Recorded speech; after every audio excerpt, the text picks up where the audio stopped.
Hey, Mama, wouldn't you like to pause from your busy day and listen in to experts and homeschool parents like you about the beautiful world of homeschooling?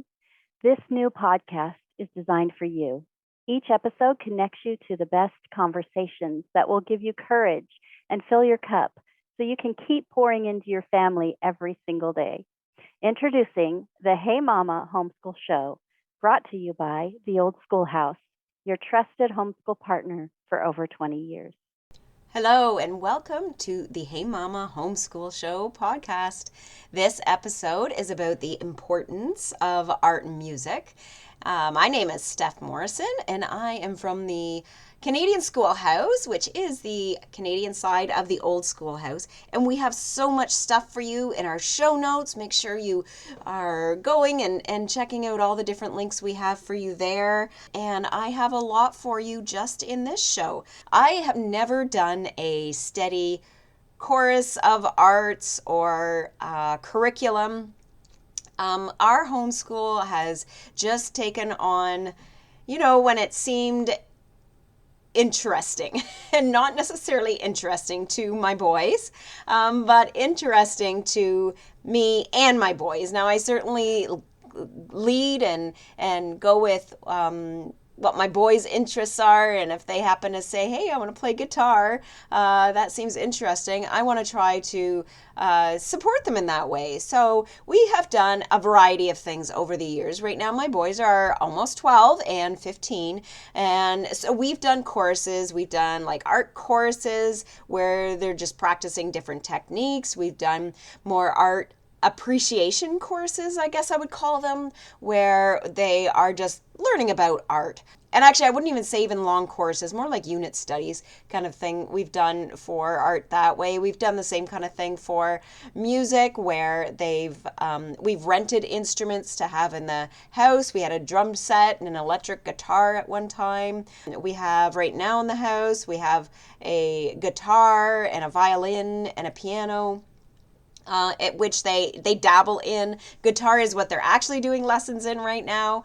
And, all that kind of inclination towards art and music, although in some ways we may think that it's not that important.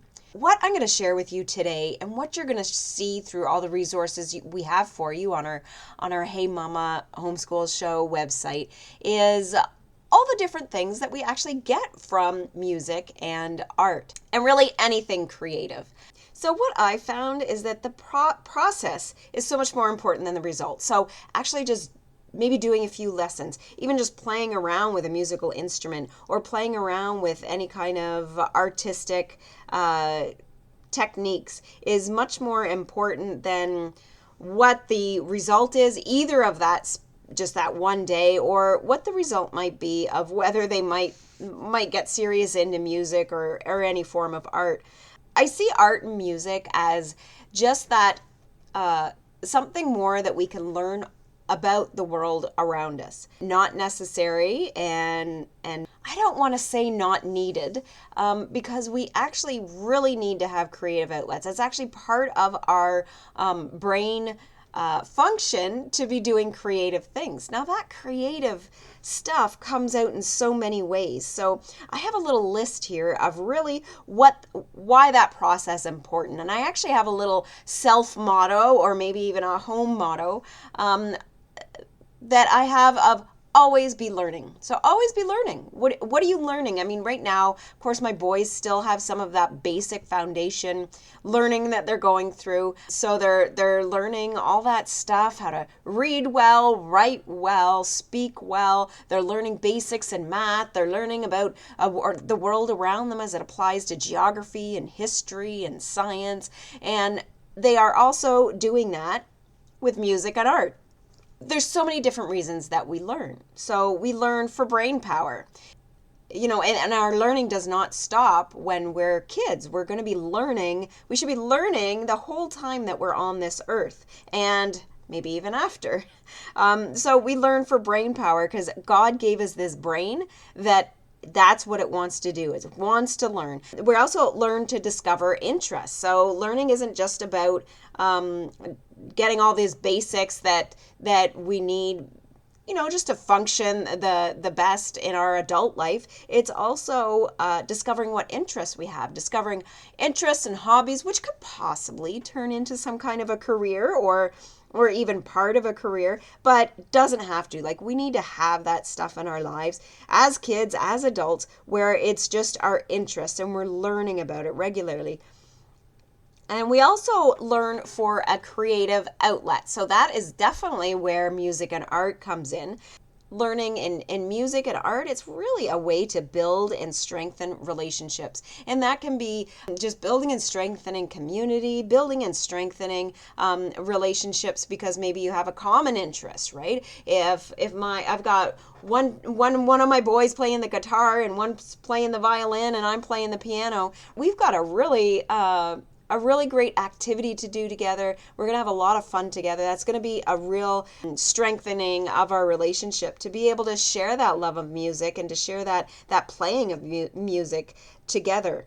Now, right now, you're going to listen to somebody else talk a little bit about music and the importance of it. So I've taken a clip that starts off where Connie is wanting to eradicate, if she could eradicate a word, it would be the word musically inclined. So music, and I would say the same thing for art, music is not just for people that seem musically inclined. Thank God for that. Otherwise, I wouldn't have the love for the music that I have now. She also talks about how that approach to teaching music is also different for other kids. And if you've been teaching your kids for any length of time and you have more than one, then you're going to probably already know that one child does not learn the same as the other. Sometimes you need to take a little bit of a different approach. So anyway, I will let Connie share her thoughts with you. She is from Music Camp International, and this is from an interview that I did with her at the beginning of 2022, the beginning of last year.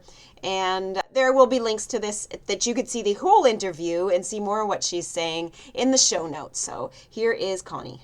The thing that I've seen, and I've worked with so many different communities, one of the things that I learned when I first started coming to Eastern Europe was that it was highly stratified. And yet I find that in so much of education, it seems like the great opportunities are sort of reserved for an elite few. Or we have this term that we've coined, musically inclined.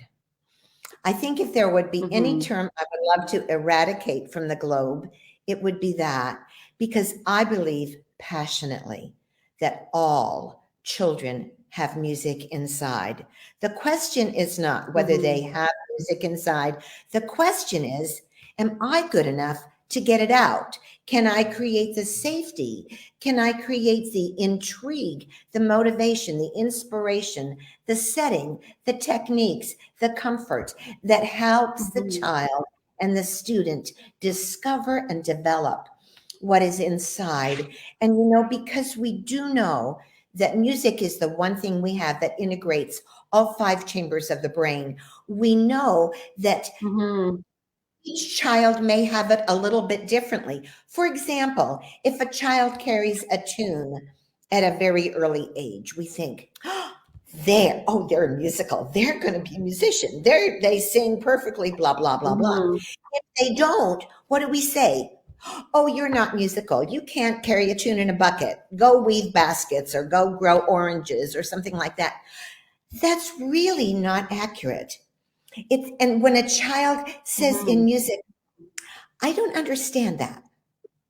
Well, as teachers, what do? We explain it with a little more volume and a little more intensity. And what the child is really saying is, that's not the way my brain works. Could you present that in another way?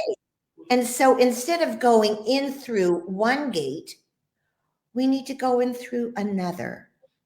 It's like if a house has 5 doors, you want to find the one that's open, and that's the one you go through. So maybe a child will do it rhythmically, or maybe they'll do it verbally. I have done a lot of teaching with marginalized children. And right before the pandemic sort of put us on lockdown, I was working with some marginalized children in a community in Romania. This particular community was sort of the poster community for the UN and for marginalized children. The United Nations had gone in and spent $5 million to repair. And after 5 years and $5 million, they closed the folder and stamped it failure. I went in with a very small budget, 15,000. And we found that by involving the children in ensemble music, we facilitated their literacy to the extent that children who had been cast aside and pushed to the margins as being illiterate for the first time in their lives were passing their exams, were reading books. And it was absolutely revolutionary. They've also done experiments in many of the refugee communities right outside of London. Sir Andrew Lloyd Webber has done an amazing experiment in one of those schools that was all, I call them immigrants from the Stan corridor. Incidentally, there are 27.5 million refugees in the world right now, young people without homeland and heritage. And so many of these young people are pushed into different settings, and it absolutely drowns them.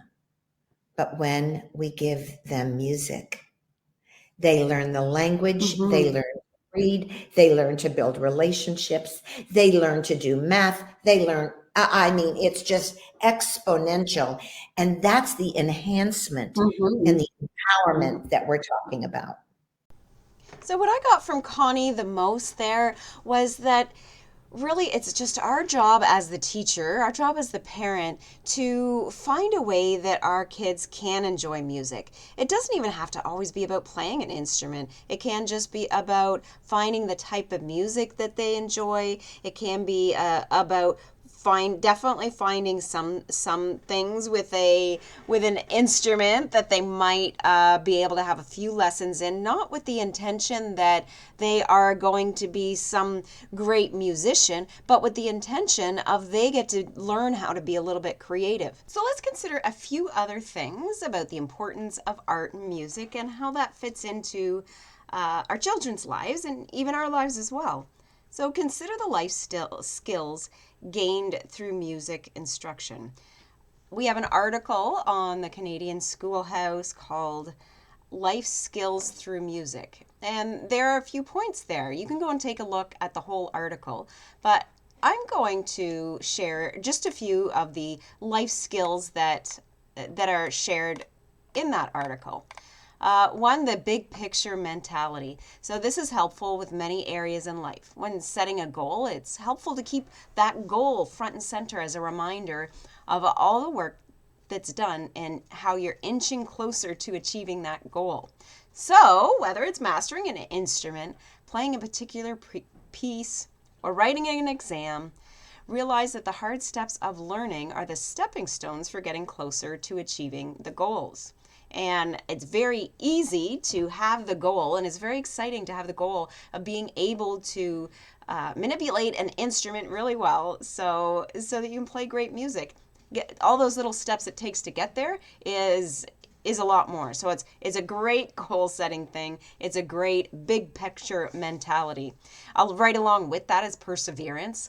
You really need to persevere, get through those difficult times. There's always going to be struggle, whether you're going through a chorus, whether your kids are actually learning an instrument, whether they're learning new art techniques. They're not going to be great at it to begin with. And it gets a little discouraging when you're doing something and it's not turning out right. So perseverance is definitely needed in all areas of our life, and approaching that with music can help a lot. Just kind of keep that focused on that goal of that perseverance that's needed to achieve the goal, right? Get that big picture mentality. Another one here is problem solving. So like many subjects, there are tough pieces that may be hard to figure out. rather than letting the problems deter them, right, and get you to stop doing what you're doing and no longer pursue that project, that musical instrument, that art technique, that chorus that may be teaching about different elements and theory of art or music. You teach them how to think of ways that they can improve or work around a particular problem. And there are so many solutions to problems. And so this just applied to life in general. We're always going to come up with problems. There's always going to be problems, and we can always come up with several different solutions to fix that. And sometimes it's not always your first solution. So our kids need to be equipped to problem solve, to come up with solutions, to brainstorm ideas, to talk through their issues so that they can have victory in that area. One other thing I actually want to mention here is the very last one on this list, and it's stress relief. Oh, I totally feel that myself when I play the piano. Now, again, I'm not great at playing the piano yet, but the few songs I do know, I really enjoy just sitting down and playing them. Music on a whole is a stress reliever for many.